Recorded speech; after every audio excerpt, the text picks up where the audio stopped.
Please rise for the Pledge of Allegiance. I pledge allegiance to the flag of the United States of America and to the republic for which it stands, one nation, under God, indivisible, with liberty and justice for all.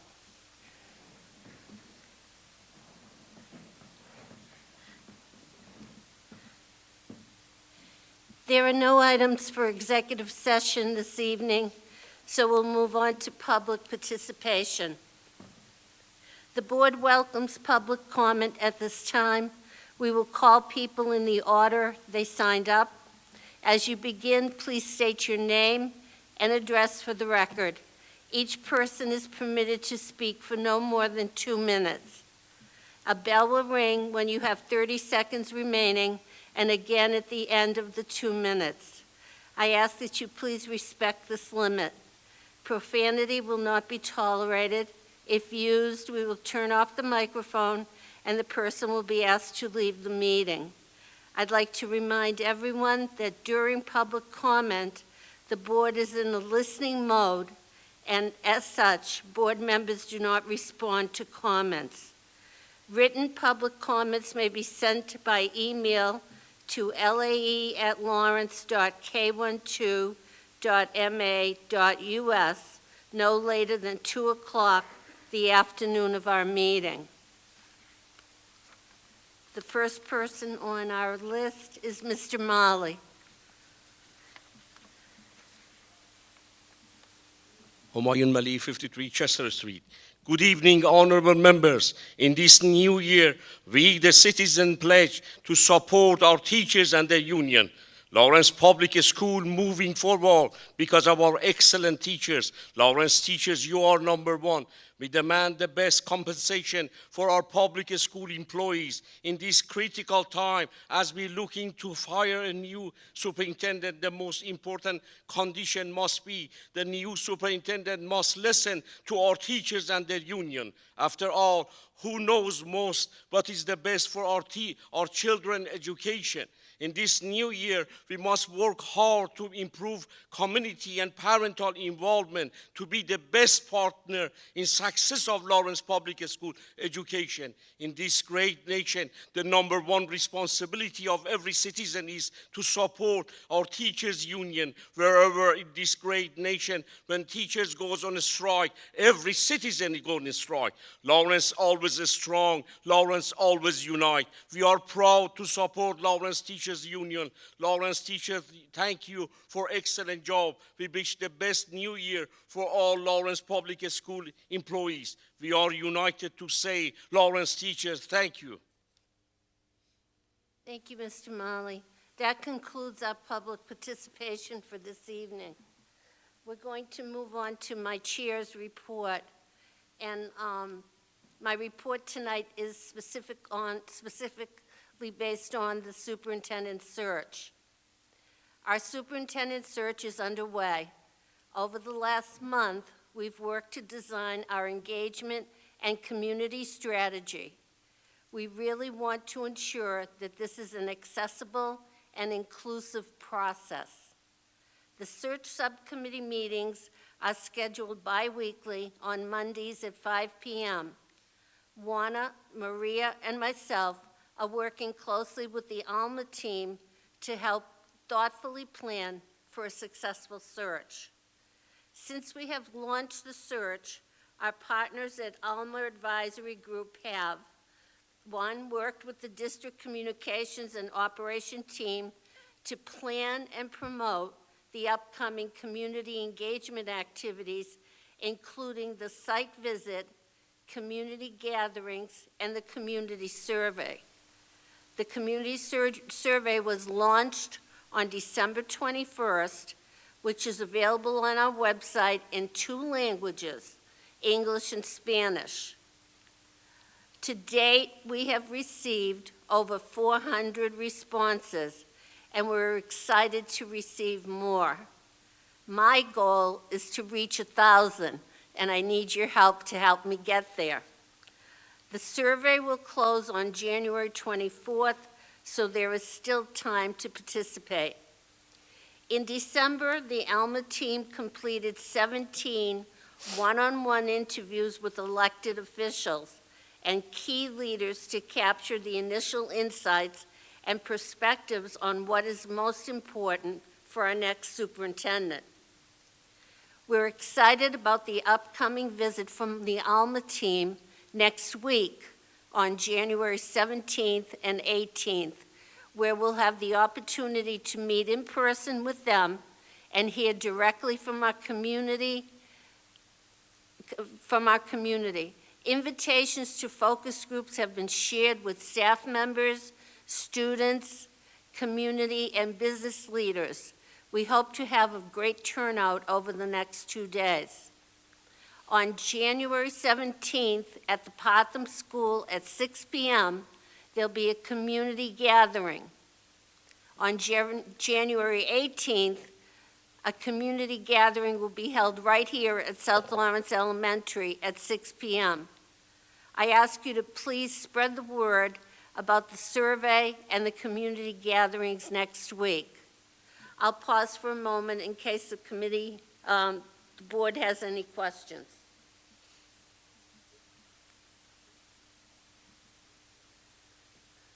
Okay, yeah, Dolores? Do we know what would be a typical response from a community? If you are saying that you are aiming for 1,000 out of how many people who live in this area? Sylvia from Alma has shared that in different communities, they've had 200, upwards to 1,000. You know, it just depends on the community. So I think, you know, Lawrence being as large as it is, 1,000 is probably reasonable if we can get them. Okay. And we need to start urging, you know, ourselves as a board, anybody that we know, we need to contact and urge them to complete that survey. Okay. Thank you. Anything else? All right, let's move on. At this time, I'll turn the meeting over to the superintendent for his reports. Thank you very much, Chair Mariano. First item on our report is for the board to take a look at our proposed calendar for the academic 24-25 school year. Pretty similar to this year's calendar with our start date in late August. One revision that we just made in the last day or two after communication with the city on primary voting on September 3rd. In the past, we have always had schools closed on primary voting days so that citizens can get into the schools without teachers or students there, so that parking is something that's an issue. So that is a recent addition. So that September 3rd date with the district being closed is a recent revision of the calendar. The other thing that's slightly different is for a winter break, with December 25th being a Wednesday, we have proposed winter break being 2 full weeks, with December 25th being a Wednesday and January 1st being a Wednesday as well. But besides that, you'll see other regular holidays, the district being closed, half days close, starting the Thanksgiving break. A lot of other things are very similar to what we've done in the past. So our proposed first day of school would be August 26th for students, K through high school. Pre-K, first day of school would be September 4th. And a last day of school, including 5 built-in snow days, would be June 24th. However, if there are no snow days, last day of school for students would be June 17th. Any questions about the calendar? All right, hearing none, I'd like a motion to approve the school year 24-25 calendar. So moved. Thank you. Second? I'll second. Thank you. Maria, please call the roll. Dr. Dolores Calaf, Yes. Edgar de Leon, Yes. Arlene Garcia, Yes. Juana Matias, Yes. Maria Muller, Yes. Chair Patricia Mariano. Yes. Motion carries.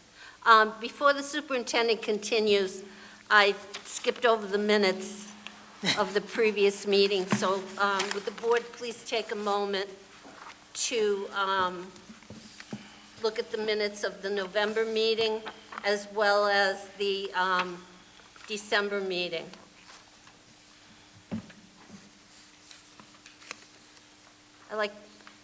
We'll take the November meeting first. Could I have a motion to approve the minutes? So moved. Thank you. Second? Second. Any discussion?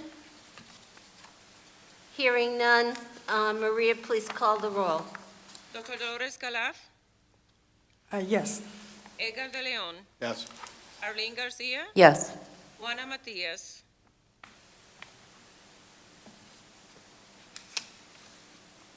Yes. Maria Muller, Yes. Chair Patricia Mariano. Yes. At this time, would you please, I call your attention to the December 13th minutes. Could I please have a motion to accept the minutes as read? Thank So you. moved. Second? Thank you. Maria, please call the roll. Dr. Dolores Calaf, Yes. Edgar de Leon, I abstain, I wasn't here. Arlene Garcia, Yes. Juana Matias, I'm abstaining. I was only there for a portion of the meeting. Maria Muller, Yes. Chair Patricia Mariano. Yes. Minutes passed. Thank you, Superintendent. Now you may continue. Absolutely. We'll move on to our district update for January 10th, 2024. We did want to wish everybody a Happy New Year. It's great to see everybody in 2024. Some visuals from the cover sheet of our slide deck. Mr. Cruz and Ms. Santiago from our business pathway at the high school at the pathway night recently that we had prior to break. And also Naira Sanchez from the high school also was named our Artist of the Week. So those are on our cover sheet. Go to the next slide, Dave. Just on the Pathways Showcase at the high school, we do have our 5 pathways for elective courses for students to be able to concentrate studies in addition to their graduation requirements of 4 units of English, 4 units of math, et cetera. Students who want to focus on business, for example, or tools and technology have the opportunity to take multiple elective classes in those pathways on December 13th, especially for the 9th graders, so that they could take a deeper look into some of the courses that are offered at the high school. LHS and Mr. Duran, who is our pathways supervisor, hosted a showcase event with more than 25 employers and educators, and also a lot of LHS alumni from the community sharing information and advice for students as they consider what pathway they're going to select in the spring for the rest of their high school career. So in 10th and 11th and 12th grade, they're picking their pathways now. The showcase provided 9th grade students and their families the opportunity to explore a wide range of possible career paths. And our vision for pathways that will help fulfill the promise of Portrait of a Graduate and will help students be better prepared to succeed in college. And also, if they choose to go right to the workplace, that they'll be well prepared as well. Next slide, please, Dave. On December 16th, we had a bunch of events on Saturday at the high school. We hosted multiple events. Abbott Lawrence Academy and the robotics team hosted the Reindeer Robotics Tournament, and 34 high schools from across New England as far as Vermont came and were in the upper calf with their robotics teams. Robotics team is currently in 7th place, and they'll be back in action this Saturday at North Andover High School to continue their competitions in building robots and programming. Also, Jarrett hosted the Massachusetts competition for the Governor's Cup, and they are currently in 2nd place.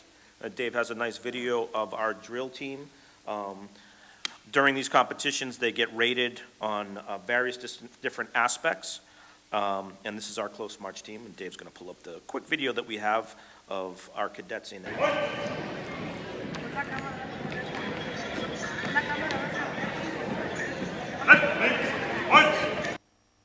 And these comps usually for 5 or 6 hours. Multiple high schools from across the Commonwealth participate, and our cadets are doing a great job currently. Like I said, they are in 2nd place.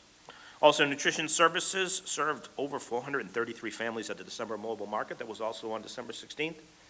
Santa was on hand to greet students, and the Lawrence Teachers Union was there promoting literacy by distributing books to young students who were there with their families to be able to read over winter break. Next slide, please, Dave. Also on December 16th, at Sullivan Park, we worked closely with UTEC and many of our students for a Youth Against Violence Peace Rally at Sullivan Park, again sponsored by UTEC and attended by many other partners. Lawrence Fire Department was there with a truck. Many other partners, Lou's Bakery, I believe, brought down refreshments for everybody who attended. Again, this was in response to the unfortunate incident that occurred at Sullivan Park in December. And many of our staff members attended, and many of our students attended as well, to respond to say that this type of behavior is not acceptable and not supported by our young folks, nor by our teachers, and nor by the community. And we had one of our outstanding Lancers, Mia Mejia, who was the keynote speaker at the Peace Rally. And we did invite Mia to come down tonight, also to present to the board what her thoughts were and what she said at the Peace Rally. So Mia, we'll have you come down to the microphone just for you to be able to present to the board your thoughts and what you presented at the Peace Rally. Good evening. My name is Mia Mejia, and I'm a senior at Lawrence High School. For starters, I want to thank everyone for giving me the opportunity to reshare my speech on youth against violence, and I hope as a community we can come together and make a change. Compared to other cities in Massachusetts, Lawrence has a high rate violence crime like youth violence, aggravated assault, and murder. As we've recently seen, there was an incident at Sullivan Park involving some young men who were physically assaulted. We're offering prayers for those who were severely injured. I hope that they're recovering well and that we can bring them the justice they deserve. These crimes have an effect on young teen lives because they can lead to poor growth, which may cause learning difficulty, decreased relationship with adults and other youth, and difficulty managing emotions. Together as a community, we need to educate this generation of young adults that using violence to solve problems is never the solution. I'm very proud to say that in my 4 years of attending the Lawrence High School, they've done a good job making me as a student feel safe inside of school. To me, Lawrence High School is a place that I can feel safe and comfortable, thanks to our staff who try their hardest every day to help us grow and be the best we can to be successful after we leave. Over 90% of students that have attended Lawrence High School have graduated. LHS students have access to internships and pathways that allow them to make informed career choices. Last year, we were one of 25 high schools that were recognized for advanced placement courses. Lawrence was once portrayed as a bad city, and it's time for that to change. A small group of teenagers decided amongst themselves to inflict severe damage to those young men. That was an unfortunate incident, yet it should not reflect on the other 3,400 students that enter Lawrence High ready to learn. In Lawrence, we have multiple youth programs for students such as the Boys and Girls Club, Groundworks, and YDO. We have some paid internships at Lawrence General. Some are school-based, but should we include more? Yes. Not everyone gets the opportunity to share a stable home with their family, so we also need to increase affordable housing for students and get them a place where they can be comfortable and at peace. All in all, my experience here in LHS has been positive, and I look forward to graduation with all my classmates. I hope that as a community, we can all come together and spread love and kindness, because at the end of the day, all we have is each other. I would like to close this off with a quote from the legendary musician Stevie Wonder. What I'm not confused about is the world needing much more love, no hate, no prejudice, no bigotry, and more unity, peace and understanding, period. Thank you. Mia, do you want to stay at the podium just for a second in case any of the board members have any questions? You know, I was very happy that Mia agreed to come because I was not able to hear her speech because I came up a little bit later because I was at the other events on campus. But I was very happy to see Mia's older brothers, John Sell and Jaronel, who graduated from the high school several years ago. You know, Mia's mom is in the education field. She works at Community Day Charter School, and Mia's Lawrence Family Development. Lawrence Family Development Charter School.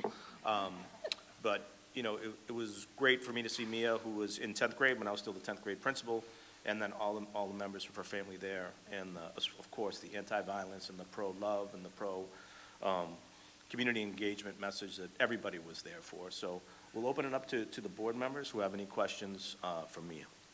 Not a question, but just great remarks. Love the content of what you had to say. Very impressive in terms of your public speaking, and you're just a great representation of the talent we have in the city of Lawrence. Thank you so much. I was actually going to say the same thing, and I think the message of nonviolence is really important, but also the message about who we are as a city is also important as well. So thank you for taking that on that day and today. So thank you for that.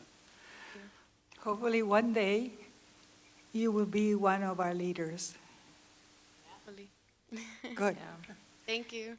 I have the pleasure of seeing, I have the pleasure of seeing Mia on a daily basis because even though Mom works at Lawrence Family Development, she also works with the after-school program with little ones.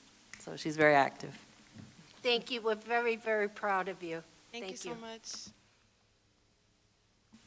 Thank you very much, Mia. We appreciate you. Next slide, please, Dave. Winter celebrations, of course, prior to break, our schools held winter holiday celebrations prior to the break. Oliver Elementary was lucky enough to have Elsa and Olaf on hand for fun with students. And then we were right here, Mr. Hernandez and I came down for the South Lawrence East Holiday Sing-Along that not only featured their music teacher and students singing holiday songs, but they also had winter science facts in between performances. So it was fun and educational, and it was just a great job by the folks here at the South Lawrence East. Dave, next slide, please. And over winter break, of course, we had athletics in action all over the place. Boys and girls basketball teams were in action over winter break. The girls basketball team defeated Amesbury and Whittier Tech to win the inaugural Amesbury Holiday Tournament. So they brought home a championship, and you have Coach Sue and Coach Jeff and the rest of the Lady Lancers there in that first picture. Boys basketball was also in tournament action at the Commonwealth Motors Christmas Classic. They defeated Newburyport and Andover. They played North Andover for the championship, and they finished second to an excellent North Andover team in the Christmas tournament. Wrestling has also been in action, most recently at Methuen High School. We have a quick video. We had a really great match over there at Methuen High School last week that we were able to attend. A lot of school spirit on both sides and a lot of good sportsmanship. So if Dave has that quick video he can pull up.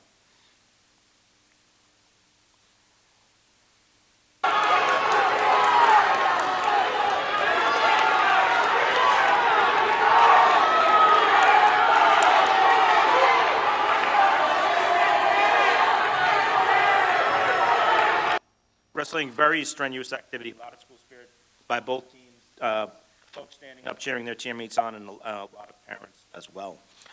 LPS intramurals has also been in action, and this past Saturday had over 528 students at the middle school level, 528, participating in basketball clinics and cheer clinics this past Saturday, right here at the South Lawrence East Gym and at the Field House in the Lower Calf at Lawrence High School as well.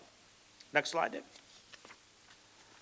And of course, facilities always on the job. So also over winter break, facilities team was hard at work, resurfacing, stripping and sanding, and then refinishing gymnasiums across the district, which again are used constantly. South Lawrence, East, Gilmet, Partham, and Weatherby gyms were all taken care of so that students had the benefit of refinished gymnasiums for them to be able to do their intramural and their PE classes during the school day. And then, of course, unfortunately, winter has arrived. So on Saturday, right down the street in the back of Lawrence High School, we had Joe and Bobby and several other of the custodians getting our trucks ready, getting our sanders and plows ready for the storm that did arrive Saturday night. So we are glad for their prep work. They worked over the weekends and through Monday to clear sidewalks and parking lots surrounding our schools. And of course, DPW did a great job helping us where we needed assistance. Just unfortunately, it was too much snow for us to be able to have school on Monday, even though folks at DPW and the folks in LPS facilities were working basically from Saturday night all the way through Monday. We just had too much snow. The last image on the bottom, you can see that huge snow mound at the high school, which has disappeared magically with the 50-degree temperatures today. But again, we are working closely with the fire department, Lawrence Police, the mayor's office, DPW, when we do have these weather events. But just too much snow for us to be open on Monday, but we will look forward to hopefully no more snow for the rest of the winter. So we'll take any questions on district updates before we move on just to a quick overview on school planning. I have a question, Superintendent. Your district updates are so well prepared, and it gives us a clear picture of what's happening in the school system. Is there any way your updates could be either sent to the media or publicized in some way. I know the Facebook page from the school department talks a lot about what's going on, but I think as a school system, we need to take that and spread it in other ways. Yeah, sure. Most of the stuff is available on our LPS Flickr page, which has tons and tons of photographs. Suzanne, Dave, Lewis are always at the school events taking pictures. Also, our LPS YouTube page also has almost every video from an athletic event to a winter concert, things like that. So those are the places to look. It is just really, at this point, probably thousands of videos, right? If you take a look, these are on the main page, but if you click on our Facebook page, you'll be able to see all kinds of events, academic things, extracurricular things, music, dance, athletic events. So all that stuff's on our main page and also on the YouTube page and the Flickr page. And then also, of course, our social media pages as well. Now, do people know how to access that off your page? Well, I think, I send out direct stuff from my Twitter, my X account. A lot of our stuff goes out on Facebook and YouTube. When we do like a district update, as we do prior to vacations with information, we do include that in what we send directly to parents as well. Usually email and direct text them with the links in there, too. Okay, thank you. And Any Pat, other just to kind of piggy off of what you're saying, and this may be a dumb question, Superintendent, but in addition to, dittoing what Madam Chair stated in terms of your report being comprehensive, is there a way to include in your report how we're doing against our turnaround plan in terms of meeting metrics? Is there a way to do that quarterly? Because that would be super helpful. No, absolutely. We can include progress towards our measurable annual goals. We can do that written, and we can also do that in a slide deck form as well. That'd be wonderful. Thank you. Absolutely. And the measurable annual goals, if you don't know what those are just the targets that we're supposed to hit for attendance, the targets we're supposed to hit for achievement, things like that. So. Anybody else? Okay, we can move on. We're going to move on. Just a quick overview for school planning as we are getting closer and closer to our budget season and school planning for the 24-25 school year. So our timeline is that in just about a week and a half, on January 19th, we're going to be releasing our planning documents that include our approved school calendars for the year, our school goals and strategies. It will include the template for schools to develop their operational plans, academic service sheets, etc. On Monday, February 26th, schools are going to have to make sure that they have all those documents in their school folders and that their budgets do not have any variances, which means any overages or shortages. The school planning team is going to meet on March 11th through March 22nd to review budget documents and any key changes to our school plans. And then by late April, our final school operational plans, our goals and strategies and calendars are going to be publicly posted. Next slide, please, Dave.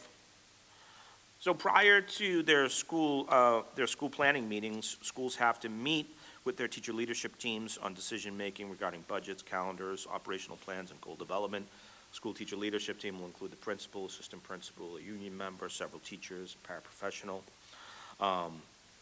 And during the school planning committee meetings, school leaders and department heads are going to collaborate with the school planning committee to finalize respective budgets for each school for the next school year. We have to make sure that proposed goals for schools align with the overall district goals and that they're in a measurable format, a way that we can gauge progress towards those goals. We're going to take a look at staffing, discuss staff composition, and we're going to talk about academic and enrichment activities. And then we're going to make sure that everything is in my budget file, which is just a way where we store position control numbers, how many teachers, how many support staff, etc. Moving forward, next slide, please, Dave. Moving a little bit more forward in the school year, we'll be creating the 24-25 budget book by getting feedback on the budget priorities. We're going to attend all of our school planning meetings. You'll also get folks on the budget subcommittee will also get invites to attend any school planning meetings that they might want to. Chair Mariano has attended several in the past. And we are also going to present our budget book to the LAE Board here in April. Okay? If I could interrupt you, Superintendent, I'm Sure. going to remind the committee that the Budget Subcommittee is Edgar De Leon, Dolores Calaf, and Arlene Garcia. So the district will be contacting you as far as meetings and, information that you need to have. Yeah, if you are able to attend one of the school planning meetings, it's pretty cool to listen to principals and other folks from the schools present what their goals are based on what they see as primary needs for their schools, and how they're building their academic programs for the upcoming school year. And just, if you go to the next slide, Dave. District overarching goals, our student achievement, right? We have to provide equitable, standard-aligned curriculum and instruction for all of our kids. Support services, we have to make sure we're expanding the continuum of services, not just for academic, but also mental health and social emotional for all of our students. Of course, we need to continue to grow our culturally responsive workforce. And then deepening family and student partnerships to make sure that folks in the neighborhood, families, community members are assisting us to create great schools. So that's just a quick overview. It is a lengthy process, because we do take time to meet with each school. Each school has a half hour to 45 minutes to present their goals to the district leadership team. They get feedback on those goals. So it does take some time, but we do feel it's time that's well invested to make sure that schools are able to present what their needs are for the upcoming school year. Any questions, Edgar? Yeah, I have one. So, as you said, the process is lengthy, and actually it should be, obviously, given the amount of work that you and your staff put into this. But given that the final plan comes in essentially the 1st of May, are you finding it that because the plan is coming at the essentially end of the school year, and one of the goals is recruitment and hiring, how sort of the planning goals impact your ability as a public school system to hire well for the I think, one of the guiding reasons is why we stuck to those 4 goals. We haven't changed those, so that those are district goals from last year as well, because like you said, Mr. De Leon, these goals are important, and it's not like you can just start something right away and make progress. Something like teacher diversification and retaining a responsive and highly skilled workforce, in our case, teachers, paraprofessionals, et cetera. That's ongoing work. It doesn't stop. Ms. Sanchez, our executive director for DEIB, who presented, I believe in the December or November meeting, maybe the November meeting. That's a lot of what she does. Our Human Resources Office also developed in that, highly involved in developing that workforce piece. So, that's probably the main reason why we decided not to veer off and try to start some new goals or things like that, because we want to make sure that we have consistency and folks are able to see traction in their efforts. Yeah. And I think that's been an ongoing goal since I've been here, since 2005, right? I think, we want to make sure that we have great teachers for everybody. I mean, my assumption is the goal of diversifying and representation is important, but also the goal of manpower and just people, especially given the beginning of the school year where we were missing a few. And so I was wondering how the length of the process actually impacts the goal of actually getting folks in the door as well. So. No, staffing is one of the key things that leads to achievement. So. Any further questions? And I believe that is ingrained into the receivership areas that we want to increase in order to release the district. Oh, definitely. I think, and, it's not just us. Everybody's looking for the same thing, right? They're looking Right. to have a diverse workforce. They're looking for multilingual teachers, right? They're looking for teachers who are highly skilled, whether it's mathematics or special education or a highly skilled social emotional school social worker, things like that. So we, like Mr. De Leon said, it really is a competition. We have to make sure that we're moving quickly in the hiring process, recruitment process, so that we're able to find folks who are talented and retain folks who are talented. Now, are those meetings going to be on Zoom? Correct, yep. Okay. I urge the committee, if you can attend those meetings, it's well worth it to go and see how the budget is formulated from the ground up. And you'll have a lot of information from the schools, what their planning teams project to do next year. So we will have like a Yeah, message? you'll get sent an to us? invite from our Chief of Staff, Maria Cruz. And basically, they really take up 2 full weeks. So, hopefully you'll be able to find a few spaces in your schedule to be able to attend at least 1 or 2 meetings. Because, I find them very productive. And she's the best.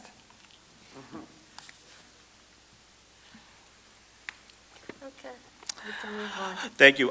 Next on the superintendent's update, we have Principal Desmond from SES, Principal Murs from the Breen School, and Principal Rock from the Arlington Elementary School. They're going to be presenting to the board, a brief overview of the school autonomy framework. What is it? How, what are we using it for? What do we see as its value? So we'll welcome them up to the podium. Thank you, Dave, for bringing this slide deck up, and members should have this in your packet as well. So we'll let you take it away. Good evening, everyone. My name is Cheryl Murs, and I'm the principal at the Breen School. And Alex and Eric and I are happy to be here with you tonight to talk a little bit about the school autonomy framework. So if we could go to the slide there, that's a brief agenda there of what we're going to be discussing tonight, a little bit about what the school autonomy framework is, how it fits into the turnaround plan, the work that has been done so far with CPRL, the transition that we're making now in the 2023-24 school year, and the school designation process and how the dashboard informs the school planning meetings that were just talked about. So what is the school autonomy framework? Quite simply, it is a tool that is designed to help the district and individual schools better understand their performance across multiple measures, including academics and environment. It's really a comprehensive tool so that everyone has a full and complete understanding of how their school is doing. Next slide, please. So what are the goals of the school autonomy framework? There are several aims here that the framework has, and they include being able to support equitable and effective distribution of resources across schools, guiding transparent decision-making using evidence-based supports, helping schools analyze their performance and take action based on that analysis. And then the overarching goal of building a very strong data culture across the Lawrence Public Schools and in each individual school. Next slide. So how does this fit into the turnaround plan? We included an excerpt from the turnaround plan here for you in the slide deck, but it specifically calls for the development of some kind of framework that gives a comprehensive picture of each school's progress. Next slide. So here's the work that's been done so far. Initially in 2020, the LAE approved the Earned Autonomy Framework, which was created by the Center for Public Research and Leadership out of Columbia University. And the Earned Autonomy Framework was the tool, the measurement and improvement tool that was designed by CPRL. Moving into the summer and fall of 2021, CPRL presented recommendations to the LAE on a menu of autonomies and supports and proposed implementation of the Earned Autonomy Framework over several years.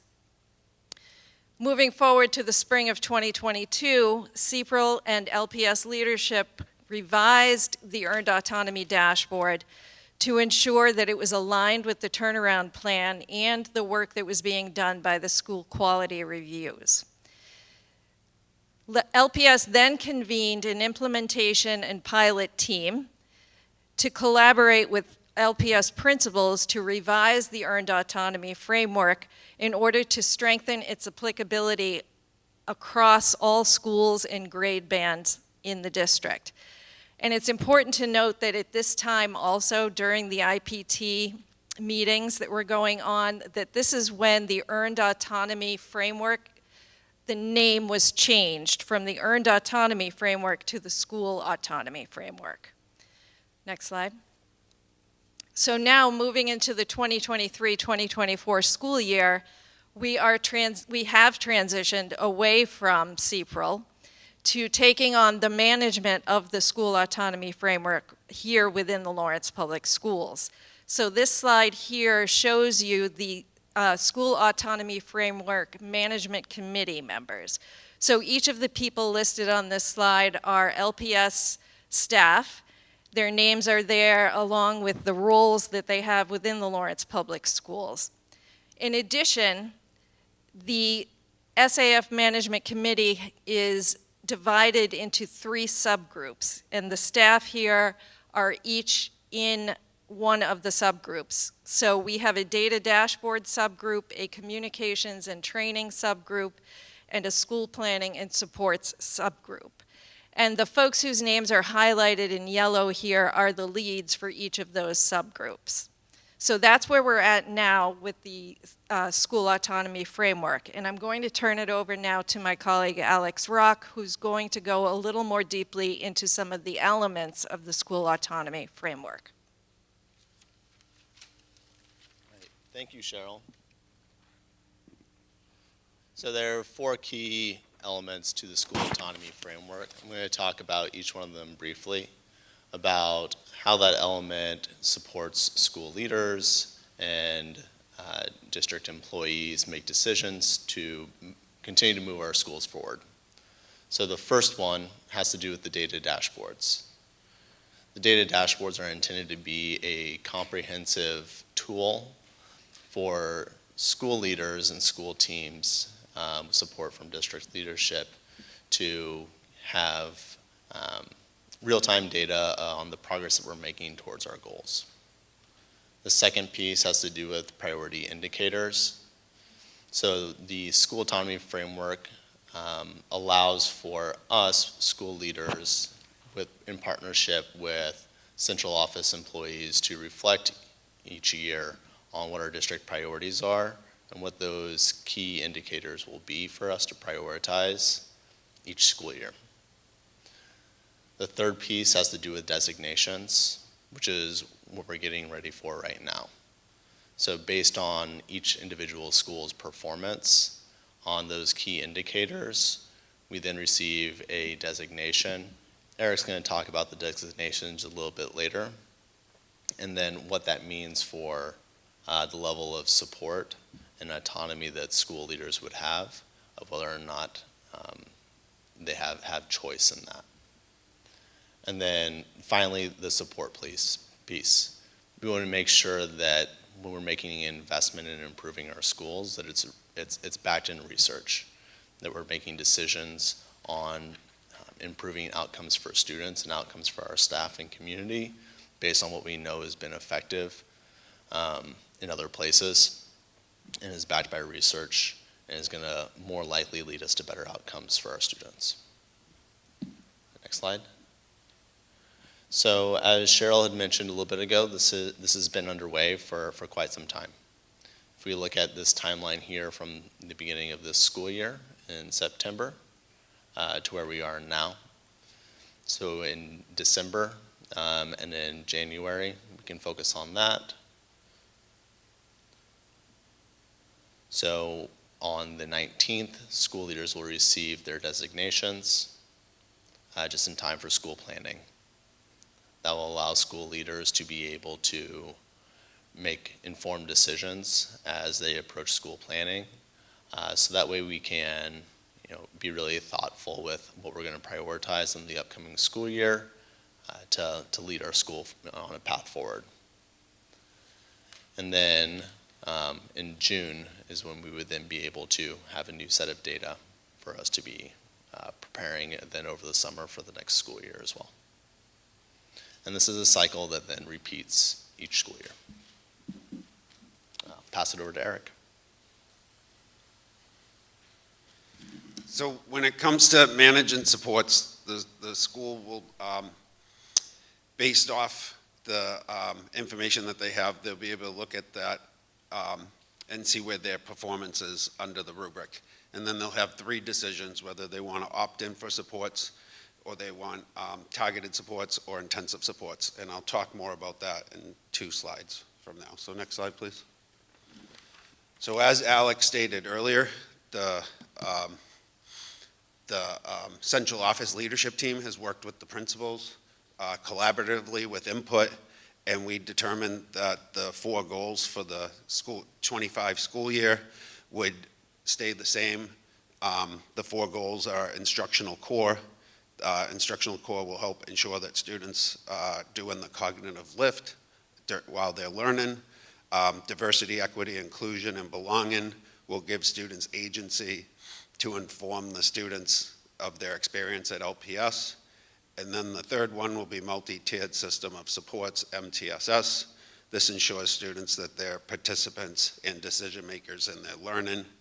And then the 4th one is multilingual learners, and this will amplify the multilingual students and strategies for the other 3 priorities. The theme for these priorities are around student voice. We want the students to feel comfortable having a say in their learning, and we also want to be able to listen to the students and make adjustments according to how they say that they learn best. Next slide, please. So when we get to the support allocation rubric, we end up having our, to the left, we have our annual priorities, which we have instructional core, and that will be, that priority indicator would be based around pedagogy. Then we have MTSS. That priority indicator will be based around students' academic and development support. And then we have diversity, inclusion, equity, and belonging. That will be around safety and environment. And then we have multilingual learners, which will be based around growth. So we will end up taking all this information, and then you'll end up having, schools will fall into 3 different categories. The first category, like I discussed 2 slides ago, is the opt-in for supports. These are schools that are mostly achieving their performance standards and consistently meeting their goals. So those schools will be able to determine what supports they need to make their school progress in the future. The targeted supports will be schools, and that will be the majority of the schools in our district. They'll end up taking the data and be able to use this to make informed decisions, so they'll be able to get the supports that they need in order to grow in the future.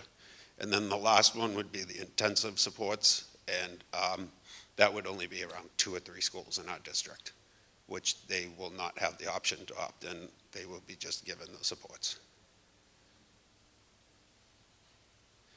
What do I do now? This concludes our presentation. This is my first time here, so I didn't know what to do That's after. what you guys are doing outstanding. We appreciate all 3 of you coming down after a long day of work to present to the board. Also them, and along with all the other folks who are on the different committees and the folks from the leadership team have put a lot of time, thought, and effort into this. Kind of circles back to what the question from Member Matias earlier on making sure that we have data on how are we doing on the things that we're measuring. These dashboards are there to help the principals and the teacher leadership teams and all the folks who are involved in school improvement look at where they can continue to build on strengths and maybe areas that you need to focus on. So at this time, if anybody has any questions from the board? Yeah, I would love, first off, thank you guys for taking the time and coming, because I know it was a long day, and I know it's your first time. You did a good job. I'm actually interested, so the theme of this is actually based on elevating student voice, and I do think and agree that the reason I'm so happy that you guys are doing this is because the data is actually, I think, going to lead us out of a receivership, so that's why I appreciate the group the most. But in terms of elevating student voice and actually receiving it, how are we doing that? Is it surveying? So if the center of this is actually based on student voice, how actually are we obtaining the student voice? How do we know what's going on? Because then I have a follow-up question, but yeah. Sure. So the first part is through MTSS. So it's the way that schools are set up is that basically schools are set up with 2. You have the academic piece, but then you also have everything else that's involved in the school. You could have social. You might have to assist those students socially, emotionally, anything that involves anything other than academics. So in order to, for multi-tiered supports, that's being able to be involved in the students' lives, everything outside of academics, so that we're having counselors there. We do have surveys at schools. Sometimes the surveys look differently, because if you have great relationships with the students, sometimes the survey can't be through a Google survey or anything like that. Sometimes it's an interview. So it's basically building the rapport with each student so they feel comfortable enough to share with people in the school on how they learn best. Thank you for that. So the surveying itself is not a district-wide survey where we're getting sort of similar feedback. It's actually based on those folks who are in the ground working with students and then sort of them obtaining the data, if that makes Yeah, no, I mean, Yeah, it's a little bit, no, go, you can keep going, Mr. Desmond. I think it's a little bit of everything. I think, obviously, student voice, if you look at the pathways where kids are picking their own pathway at the high school level, that's like student voice where they're choosing their track of study. We've done student surveys. We did a big student survey a year ago as part of this as well. There's other things like the vocal survey that students fill out about how they feel about school in general. Do they feel safe? Do they like their teachers?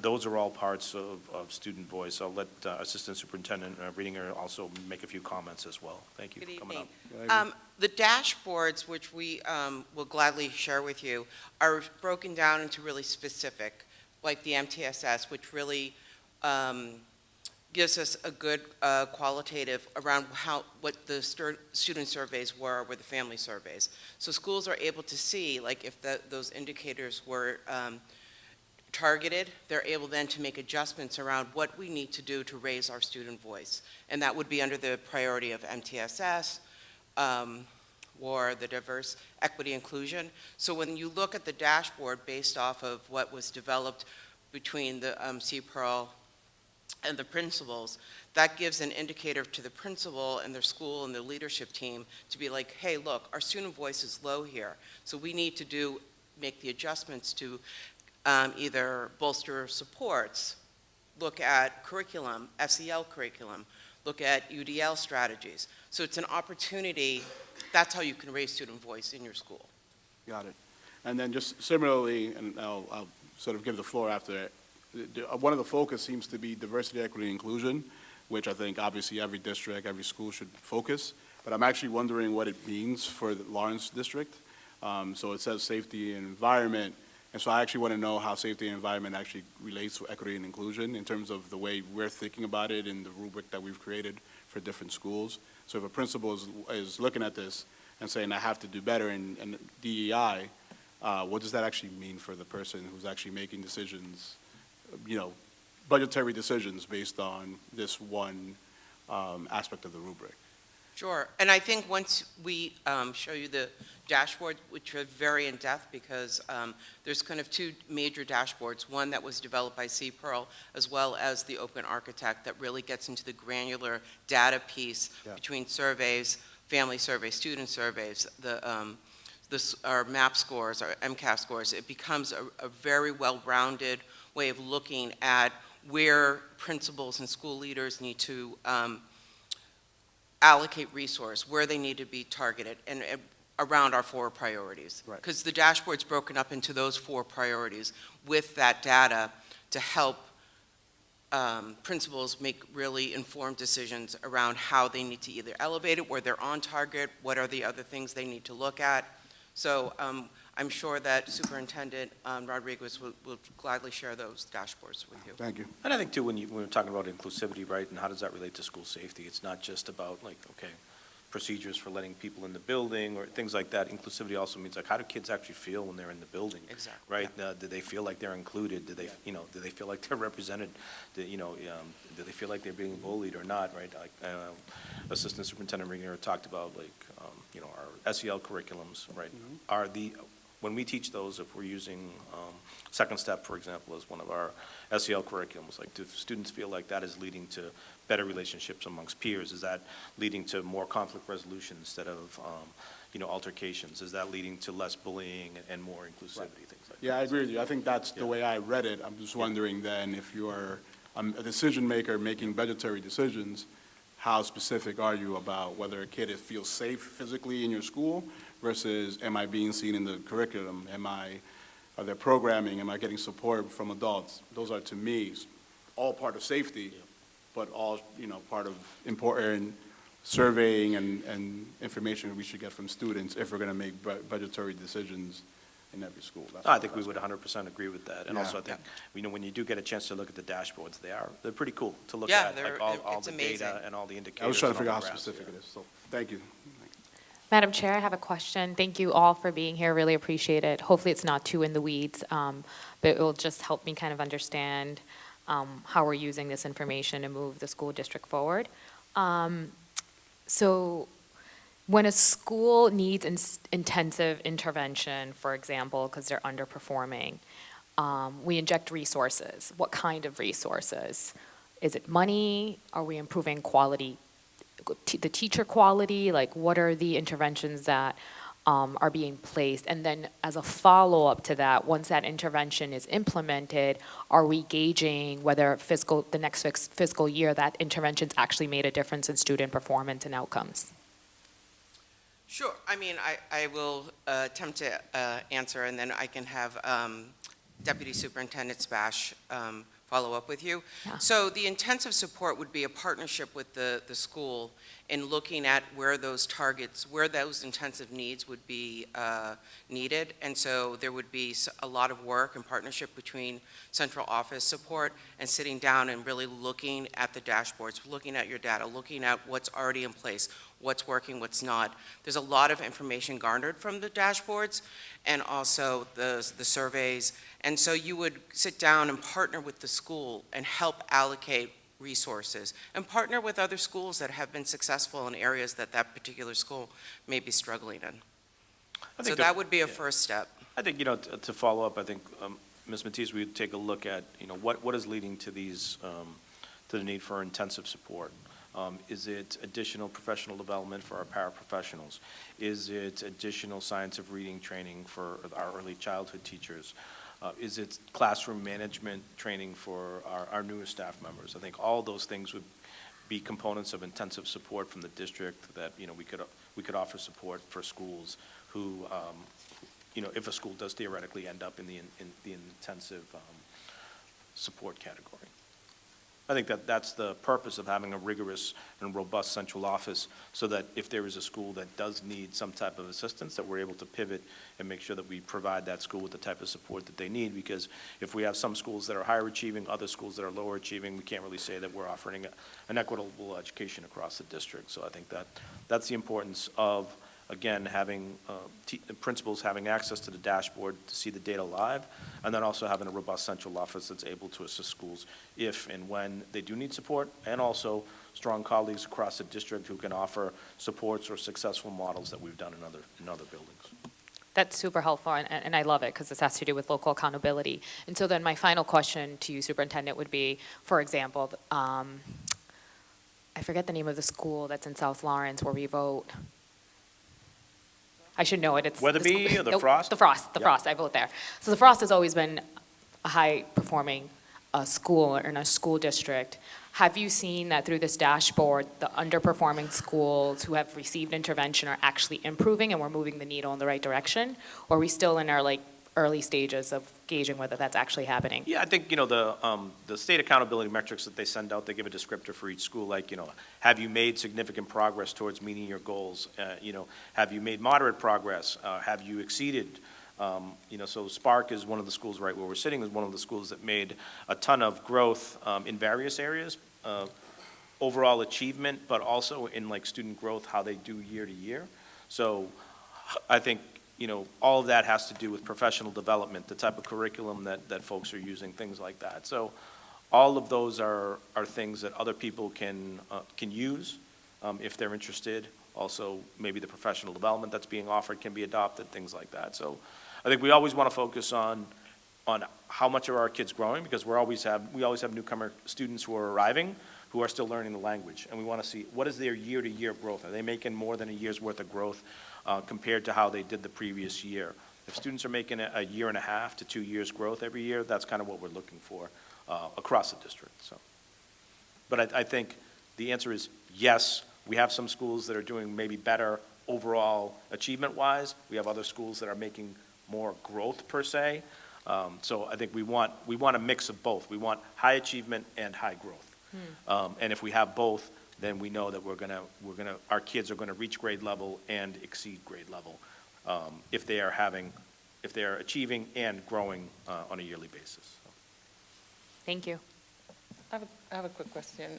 It's more about the timeline. So I know a lot of this data is used, obviously, to determine resource allocation for each of the schools.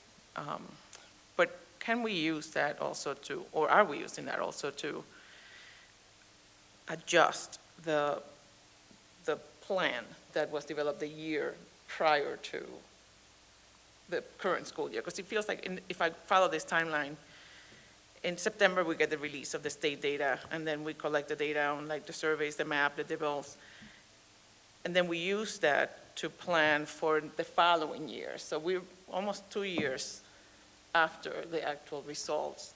We have a plan. So I feel like by December, we have this data, and if we don't, I mean, I don't know if we are able, or if we are actually also looking at the current year plan and see like, what can we do in that second semester to redirect or to improve those results, regardless of, depending on what they are. And I don't know if the principals agree with me, but I think that's the beauty of having a live dashboard that kind of tells you exactly where you're at the exact time, so that you can make, if you do want to make a mid-year pivot, you do. I think in my experience as a principal, my goals per se were not radically different year by year. We would always focus on some type of writing goal, especially at the high school, and it might be different for, the writing goal would have several subsets. It might be a little bit different for our newcoming students versus the students who had been here for a while, but we always had some type of writing goal for written language and productive language, whether it was speech or writing, for all of our students. So, I would say from my experience as a principal, your goals don't radically change from year to year because you are looking at the constant data that you get, but I would be glad to have the principals chime in here as well on that. Yeah, I can talk about my own thought process with this as I prepare for school planning at the Arlington this school year. If you'd go to the district priority area slides, the district priority slides. So absolutely, you want to make shifts throughout the school year, but you don't want to make tremendous shifts. And so when you think about the instructional core, and really focusing on two big components with that instructional core of making sure that we're increasing academic discourse and utilizing checks for understanding in the classroom. There's a lot of different moves that can go into both those things when we think about pedagogy in the classroom. And so by having that data dashboard where we're getting real-time feedback on it, or when I say real-time, like month to month, feedback on that, we're able from an instructional coaching standpoint make informed decisions of how we're adjusting professional development so that way students experience shift in the classroom. So as you mentioned, you don't want to wait an entire semester before you make an adjustment, right? But we're able to, both using those dashboards, but also how are we checking that on the school level part as well of what the student experience is, so that way we can make adjustments to what kids are experiencing in the classrooms. Thank you. That was super helpful. The other question I had actually in terms of your process, because, and anyone can answer this, I know the theme is elevating student voice, and again, in my mind is like, are we finding equitable ways for all students to voice that? I just put that out there. But given that the theme is student voice, actually, is there a space for teachers who are working in your school to actually add voice to some of the issues? For example, if there's a shift in terms of professional development, is part of that shift in discussion where teachers saying, maybe this professional development actually didn't work for us, something else is needed? I'm wondering where the space and avenue for teacher voice is, because to me that also leads to retention. Yeah, I think it's safe to speak for all of my colleagues that it's part of our embedded process where we ask for feedback from our teaching staff of, did this professional development land for you? Did it improve your practice? And not just in PD sessions, but also when it comes to instructional coaching. Right. The things that we're discussing, the goals that we created at the beginning of the year. Those are done in collaboration with our colleagues. Thank you. I think too, like, all the principals have different ways of collecting information from this staff. Like, speaking at the high school, Mr. Carballo has listening sessions still monthly with the staff members. He also has a campus TLT. After their Thursday professional developments, they do have surveys that folks give very honest feedback about whether they thought it was useful or not. So there are various ways for us to collect that data from teachers as well. I can answer another part of the question. As far as the equity goes, my students are, they all receive IEP services. So we took that into consideration when we were offering the survey to our students. And that's what I was talking about. Like, sometimes it's just not through like Google Docs or something along those lines. We had staff sit with the students that were nonverbal and simplified their responses so they were able to participate in the survey as well. Thank you. Yeah, and that was, I guess, my goal, right? When we're talking equity and inclusion, it's so wide. Yeah. In terms of what we can be talking about. I was just wondering, in terms of individual schools and your decision-makings as individuals, like, are you then giving particular descriptions in terms of what you should be improving on or working on, I guess, is my question, but yeah.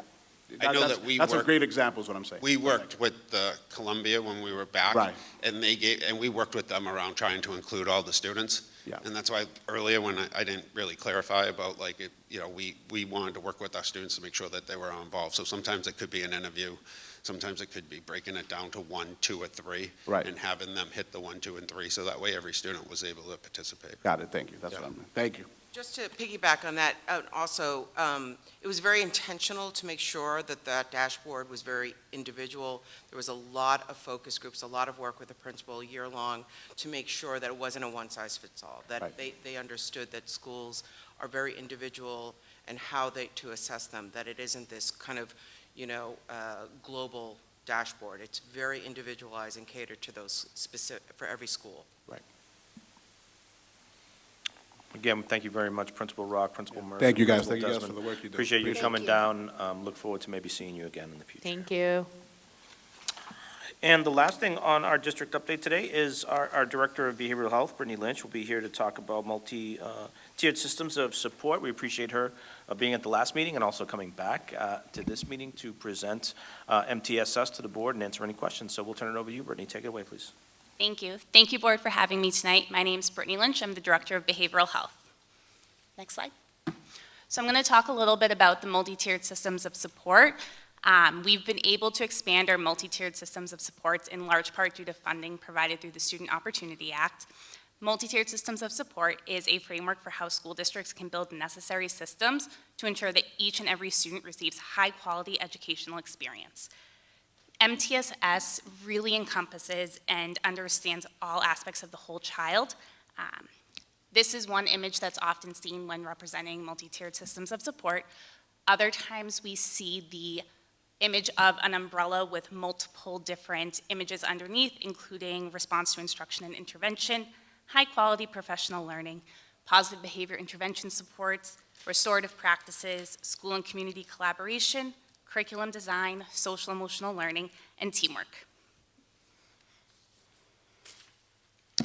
One of the partnerships that we have this year actually started very much strong yesterday in our first training with them. We have partnered with Think Kids for collaborative problem solving. Think Kids falls under the umbrella of Massachusetts General Hospital, and it is an idea and a training that is thinking about helping kids with challenging behaviors and realizing that it requires staff to understand why the students are struggling in the first place and not just jumping to trying to resolve what the challenge is. This approach recognizes what research has pointed to, that kids with challenging behaviors are already trying hard. They don't lack the will to behave well, they lack the skills to behave well. So it's our job in the school system to teach them the skills that they need in order to be successful in school settings. Right now, we have 2 different partnership models available to our schools. We have a school partnership model, and 7 of our schools have opted into this model. This is definitely a heavier lift for our schools, and this partnership requires that those schools that have chosen this pathway designate 15% of their staff to receiving level 1 training in collaborative problem solving, while the district partnership model is available for schools that did not feel like they were able to make that heavy lift up front right now, and they more so wanted to explore what collaborative problem solving could look like in their school. So they could send one staff, they could send 10 staff for level 1 training in collaborative problem solving. Next slide, thank you. We continue to partner with Suffolk University Center for Restorative Practices for tiered approaches to restorative practices. We offer Tier 1, 2, and 3 supports for our educators. Tier 1 is building a community, developing social emotional capacity. Tier 2 is managing difficulty and disruptions. And Tier 3 is repairing serious harm. Restorative justice empowers students to resolve conflicts on their own and in small groups, and it's a growing practice in schools around the country. The idea is to bring students together in a peer-mediated small group to talk and ask questions. Next slide. We just finished up our 4th cohort with Leslie Institute for Trauma Sensitivity. This is a 4-course graduate program where staff earn a certificate in trauma-sensitive practices. I was part of the initial cohort that went through this series, and it was a wonderful experience.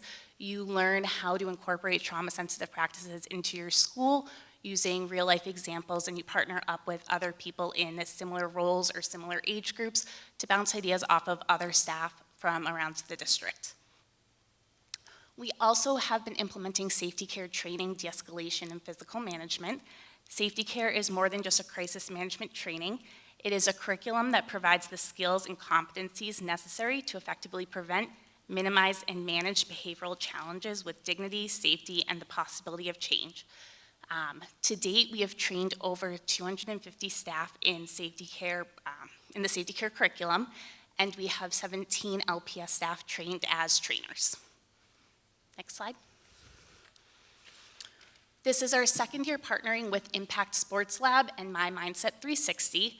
This is a program led by Dr. Tony Tucci, who is a licensed psychologist who specializes in clinical performance psychology. Tony has over 10 years of clinical experience and over 8 years of trauma-informed care in Massachusetts and California school systems. The objective of this program is to create and implement social-emotional learning programs designed to help students and faculty master health and wellness in and out of the classroom. So in 22-23 school year, we piloted this program at the Gilmet Complex with 2 grade levels, 4th and 5th grade. And this year we have three schools partnering. We have the Gilmet Complex, SES Annex, and Partham Elementary School. And there's just a couple pictures of some of our students participating. This year, we also did the PAIR Holistic Student Assessment again. This was done in 2021 school year. So PAIR is the Partnership in Education and Resilience. They've developed a comprehensive approach to building school or program capacity to support systems and common language around social emotional development so students can learn, dream, and thrive in a school setting. The Holistic Student Assessment is a validated student self-report designed to help programs tailor services to better support the social and emotional well-being of the youth. All schools that have participated in this survey, it is open to grades 3 through 11. They have access to a platform so they're able to see the student data, and this data is going to identify students who might need more support in certain areas designated by the surveys that the students took. This year, we did add on additional questions to monitor students' anxiety and depression levels as well. Next slide. We've also listened to our stakeholders and taken what they've had to say and put it into action. One of the big things that we have done this year is listening to our families about concerns around students' behavior on the bus. So we've held trainings for the transportation company. Since spring of last year, we started holding these trainings. To date, we've held 3, and there will be another one in mid-February. And to date, there have been almost 200 bus monitors and drivers trained. We are also currently working on putting together toolkit bags for each of the buses so that they have sensory materials to help support students who might be struggling on the bus. We also listened to our families who had concerns when they didn't know who to call, whether it was central office, the school, or the bus company. So we were able to take their commonly asked questions and put it into a visual for them. We have monthly meetings with CPAC Executive Board. Our directors attend monthly CPAC meetings. We held the first ever Office of Student Support Services open house. We have family listening sessions each month that have designated topics based off of a survey sent out to parents. We send out, and you'll also see this in the next slide, an Office of Student Support's monthly family newsletter. In these newsletters, we talk about upcoming events, tips and tricks for families to try, suggestions on how to prepare your students for an extended break or how to return to school, and then just fun things that have been happening around the district. If you could go back. Thank you. We listened to our families and we realized that the transition from 8th to 9th grade is a really difficult one for some of our families and for our students, so we hired a transition specialist that started this year. We have started a transition committee with CPAC members. We have hired a 504 coordinator position in the district. We've increased the number of school counselors in the district, increased the number of board-certified behavior analysts in the district. We have a behavior intervention and support team. This team is a multidisciplinary team comprised of school adjustment counselors, behavior coaches, and behavior interventionists that provide Tier 3 interventions, training, support to schools. And then we also provide high-quality professional learning opportunities with a specific focus on behavior and SEL. Any questions? Thank you, Brittany. Really appreciate all of the training and the responsiveness to the community's needs. Do you guys provide any direct support to students? And if so, how many students have we served? Counting the number of school counselors, board-certified behavior analysts, I think they have serviced every single student in the district. Wow, that's great. Thank you. As I was listening to you and looking at all of this, I have a feeling that this is very parallel in early childhood to the pyramid model. Yes. Is it? Yes. Okay. And I think that's very, very important because we got to start when they're very young. Exactly. Okay. Thank you. I just want to say, whoever decided to do a transition specialist from 8th or 9th, high five, because I think that's a really good idea. The Suffolk University Center for Restorative Practices, I think, is really important. I know that we've implemented restorative practices in my school. Do we know how many people actually have been trained in this? And I don't know how you gauge this. I mean, in many ways, you're gauging culture, but has there been a change in culture in schools because of restorative practices used in them? Or do we know, I guess, is the question? So I have data backing to 2019-2020 school year. To date, we've trained almost 900 staff in Tier 1 practices. We've trained a little over 250 staff in Tier 2 practices. And then in Tier 3 practices, that is where we are starting to really focus some of those supports and our next round of trainings. Due to high turnover the past couple of years, we really wanted to make sure we offered more Tier 1 and Tier 2 trainings. So at this point, only about 30 staff have been trained in Tier 3, and that was focused in on some of our counselors and administration. And then the last question I have, because I think it's really important that our adults are trained in social, emotional behavior, and interest in general. And it seems like we have a lot of options.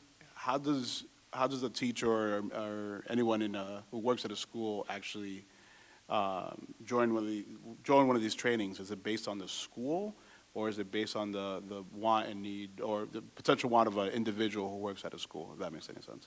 A mix of both. All of our training opportunities are shared with our principals through the monthly bulletin, and then if there is a targeted audience for some of these trainings specific to counselors or our behavior analysts, emails are sent directly to them. Okay. If it's open to just the general public, I try and send it out to anyone possible, whether it's an email to principals, through the bulletin, sending it out to counselors, sharing it with teachers that I've come across being in the buildings, just to get word out there to spread it around. And then as our staff attends these trainings, word of mouth has also been one of the best ways of getting word out there for what is available. That is why the Leslie training for the Trauma Institute has been very successful, because so many people have told their colleagues to participate in it. Thank you. With just to add on, with the Suffolk trainings, I think when we did start 5 years ago, during 1920, we did kind of focus on having schools do those together with their staff together live. That was pre-COVID. Now, of course, we still offer that, and also online stuff, and that is in Teach Point for folks just to sign up. You go in Teach Point, all you have to do is click on available events. That's how I did the Tier 2. I did the Tier 1 with the rest of the 10th grade teachers, and we actually did it on Saturdays. And folks were so interested, they came in 2 Saturdays to do it, and we got the Circle Up book, which is mostly focused on, again, community building within the classroom. And then the Tier 2, much more focused than the Tier 1. I haven't had the opportunity to take Tier 3, but I would look forward to being able to do that in the future, so. How lengthy are these trainings? Are they, on Saturdays like the superintendent said, or? The restorative practices trainings are still held on Saturdays. It's 2 Saturdays. We try and make them consecutive Saturdays if possible, but sometimes it's over the course of 3 weeks. If we were to go back to the Suffolk University slide.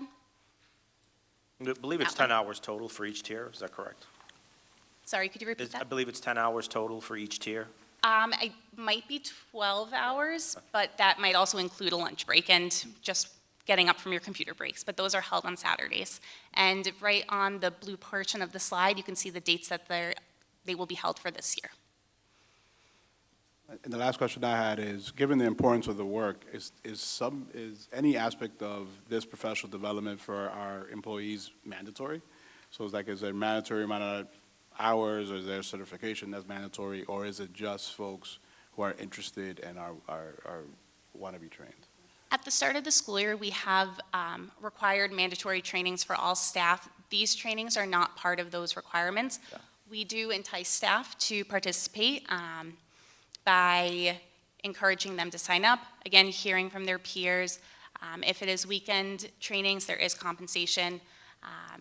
Holding them via Zoom instead of having to come in person has also been enticing, so we've tried to really look at the different options for staff. Since we can't always hold these during the school day, we do when possible, but that's not always an option.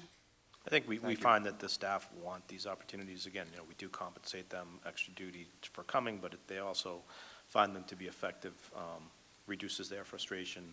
It helps them teach kids skills to increase their skills to have positive behaviors, so it decreases frustration on the part of the kids, and of course the parents are happy when they're getting phone calls about positive behaviors instead of maybe behavioral infractions. So I think it's something that's just, it gets the ball rolling downhill in a positive way for everybody involved. Anything else? Thank you very, very much. Thank you. Brittany, thank you very much Thank again. you. Thank you for coming last meeting and this meeting, and Thank you very much. Of course, thank you for having me. Thank you for your work. that does conclude the district report tonight, so I'm glad it's a little bit earlier than last time. Apologize for having so many things on the agenda last time. Before we adjourn, I would hope that we could have Mia come up and take a picture with the board members here. Appreciate her coming down, so if the board members were willing to do that with Mia, I think that would be terrific. If she could come up after we adjourn the meeting. Absolutely. Should we adjourn first? Yeah. All right, we'll adjourn first, and then we'll have the picture, okay? All right, at this time, I'd like to entertain a motion to adjourn. So with the moved. next anticipated LAE Board Meeting scheduled for February 14th at 2024 at 6 o'clock. Second. Motion? So moved. Thank you. Second. Maria, please call the roll. Dolores Calaf, I'm sorry, Dr. Dolores Calaf, Yes. Edgar de Leon, Yes. Arlene Garcia, Yes. Juana Matias, Yes. Maria Muller, Yes. Chair Patricia Mariano. Yes, we are adjourned. Thank you.